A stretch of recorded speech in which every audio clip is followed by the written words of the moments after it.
Okay, this is Mike Soares'y. This is Soares'y Guitars. This is a plectrum 26-inch scale plectrum tenor guitar, and I should have tuned it first, but that's okay. This is a 3/4 size body, 10.5-inch lower bout. This is done in a black lacquer with real binding. This is white binding. It's not painted on. Standard 1/4-inch jack, and actually I got to change that. That's a small one. I like to use these larger bass pieces on here, so I'll change that before I ship it out. But this is standard shoebox, cigar box bridge. We've been using these for about 10 years. They're very reliable. They're easy to adjust. Just a basic simple bridge, but great. We modify the pickups a little bit on this here, and standard 1/4-inch jack. What's different on this guitar is we eliminated the blade switch. Okay, this is the one I talk about in my other videos. We sold this to a regular customer who has 3 of my guitars, and he has to return it, which is no problem. And being that he was a regular customer and has multiple guitars of mine, I knew it was a legit kind of thing. So I had no problem taking. I always offer a return on my guitars anyway. No questions asked, but I do like to know, if you are going to return it, why. I always like to know why. So if it's something that we need to change or fix, that we can do that. He didn't like that we used 3/4 size mini body instead of a full size telly body. And what he didn't like the most was the switch was here on like on a standard telly.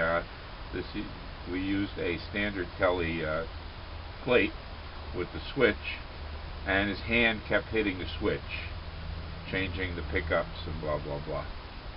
So we took it back, and to be honest with you, I've been working on guitars for over 50 years, tenor guitars for about 30 years, and making a lot of Fender style guitars,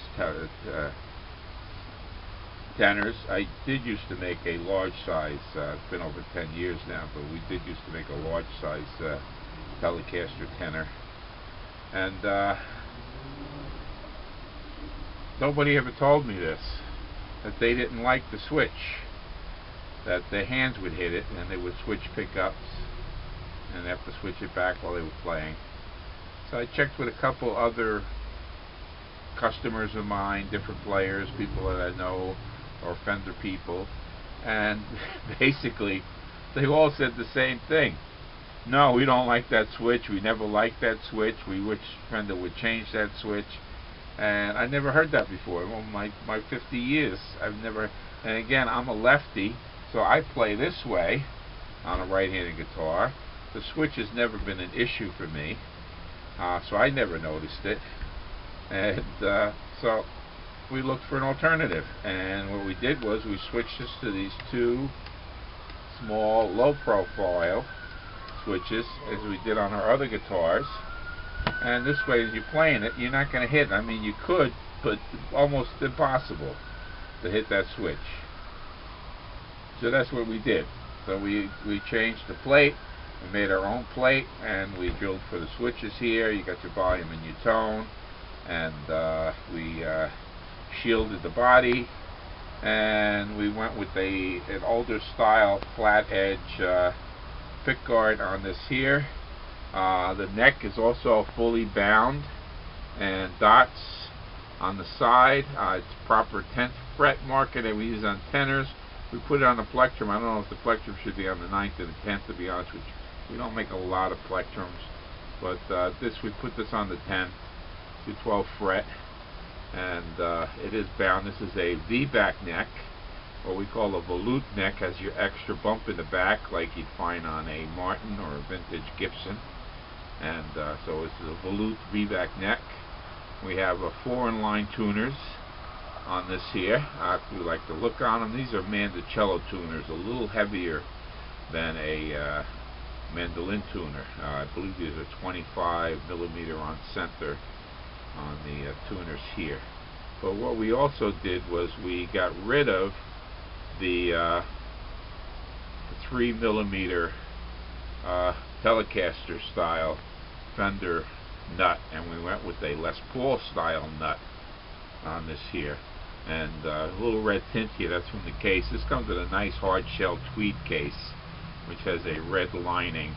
That's why you see the red up on here. But this is a nice bone nut, 9mm spacing, 1 1/4 inch wide at the nut here. 2-way truss rod with a truss rod cover. What we did on here was we went with what we're going to call a Les Paul style nut for better intonation and better tone, and we also went with a Gibson Les Paul style reveal on the neck. So this is a nice pitchback here on the neck, which is, I think it's 7 degrees or whatever they are, and so you don't need trees. This goes back like a standard archtop guitar, Gretsch, Gibson, K, Harmony archtop head would do, instead of your straight flat neck that you find on the Fender. So totally different neck than you're going to find on any Fender guitar. And we did a left-handed head with the tuners on the bottom. We find it's easier for a right-handed person to reach up underneath the head than up around the top of the head for tuning. So we go with what we call a left-handed head now, but it is a right-handed guitar. And this one is set up for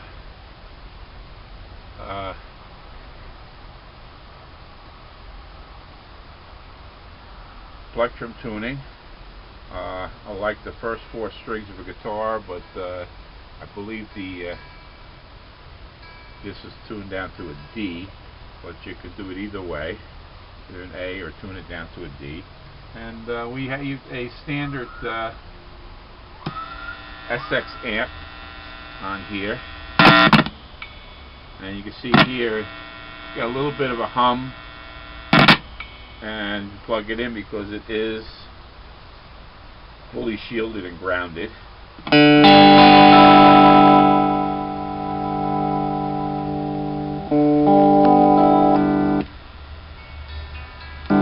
Top pickup, bottom pickup, both pickups.